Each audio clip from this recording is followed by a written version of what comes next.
Sana hangisi olur Ali? Cevabım belli. Bozo hissediyor musun? Komiserin hamile kalması bütün dengeleri değiştirecek. Ceylan da bunu öğrendikten sonra elinden geleni yapacak. Bozo yeni düşmanlara karşı ailesini uyarırken yeni düşmanla yüzleşecek. Bu düşman Hudutsuz Sevda dizisinin Kaan'ı olacak. Yani Azize'nin akrabası olarak diziye dahil olacak. Çiğdem ve Paşa düğünü olmayacak. Bozo nişanı iptal edecek.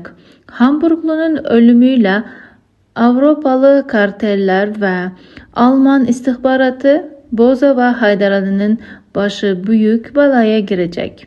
Dizinin Adnan ise diziye veda edecek. Ceylan ve Haydar Ali'nin fotoğrafını Hamburglu'ya kimin gönderdiği şimdilik belli değil. Bu karakter de önümüzdeki bölümlerde dizimize dahil olacak. Ceylan ve Haydar Ali için tehlikeler geçmiş değil, onlar için tehlike yine tekrardan gelecek.